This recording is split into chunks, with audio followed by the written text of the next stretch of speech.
Assalamualaikum warahmatullahi wabarakatuh. Perkenalkan, nama saya Muhammad Asyura Maulidan Rashidi. Saya dari kelas 12 IPA 1. Di video ini saya akan mempresentasikan tentang energi alternatif.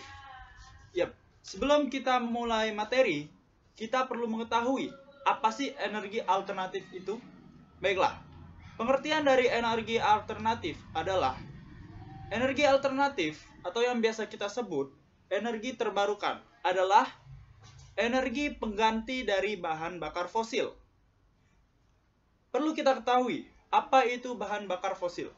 Bahan bakar fosil adalah energi yang dihasilkan dari makhluk hidup yang sudah terkubur jutaan tahun yang lalu.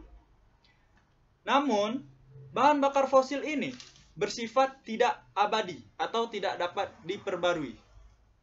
Oleh karena itu, suatu saat bahan bakar fosil ini akan habis.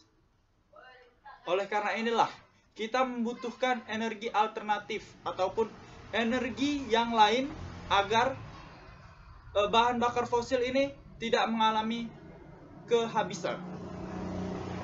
Lantas, apa saja sih energi alternatif itu? Kita simak penjelasannya berikut ini. Sumber energi.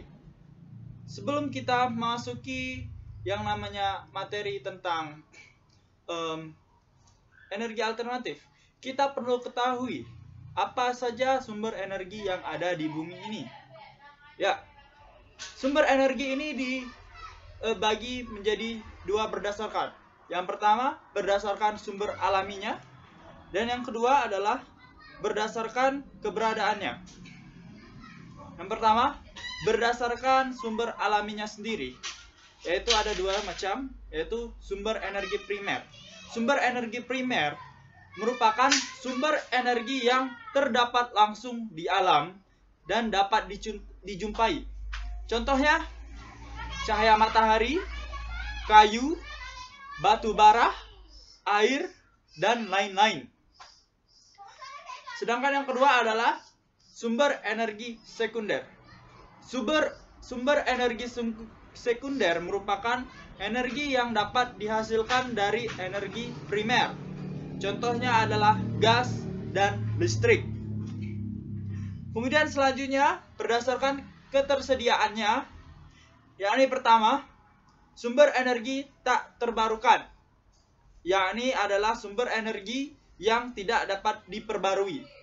Atau contohnya seperti bahan bakar fosil, bensin, gas, batu bara, dan lain-lain. Yang kedua adalah sumber energi terbarukan, yakni sumber energi yang dapat diperbarui. Contohnya seperti energi matahari, energi panas bumi, energi angin, dan energi air. Selanjutnya kita akan membahas tentang penggunaan sumber energi. Sumber energi ini banyak sekali digunakan di dalam beberapa hal. Yakni pertama, penggunaan energi untuk keperluan industri, keperluan komersial, keperluan rumah tangga, itu sangat penting.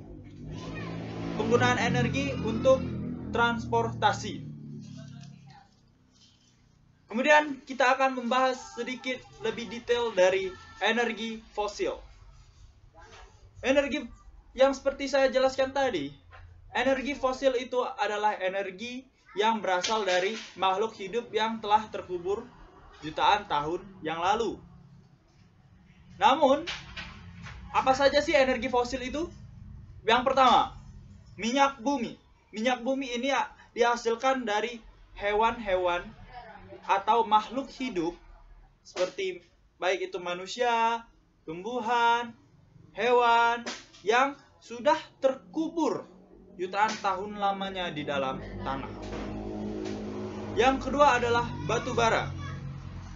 Batu bara ini dihasilkan dari sisa tumbuhan dan pohon purba yang telah terpendam dan sudah melalui proses pengarangan secara alamiah. Itulah pembahasan awal dari menjelaskan tentang sumber energi. Selanjutnya, keterbatasan sumber energi. Di sini sumber energi itu memiliki batas. Dia itu tidak abadi dan tidak juga dapat diperbarui lagi. Oleh karena itulah kita membutuhkan energi alternatif untuk tetap bisa menggunakan energi. Namun yang pastinya dengan cara yang bisa diperbarui lagi dan menjaga lingkungan. Solusi permasalahan keterbatasan energi ini yang pertama, menghemat energi, yang dimana kita sebagai manusia harus pintar untuk mengelola energi sumber daya alam secara hemat. Dan kedua adalah pemanfaatan sumber energi yang dapat diperbarui menjadi energi alternatif. Contohnya seperti kita mengganti mobil yang tenaga bensin, menggantinya dengan mobil yang tenaga listrik. Nah, dan juga ya banyak sekali lah pokoknya ya. Mobil yang bertenaga listrik, kita tidak perlu menggunakan bensin untuk bahan bakarnya, sehingga bahan bakar fosil akan tetap terus ada. Dan juga mobil listrik itu lebih ramah lingkungan.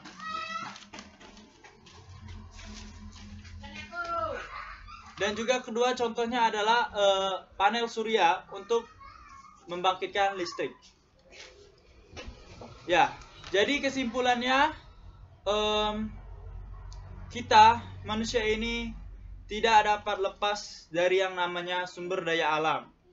Oleh karena itulah kita harus memanfaatkannya.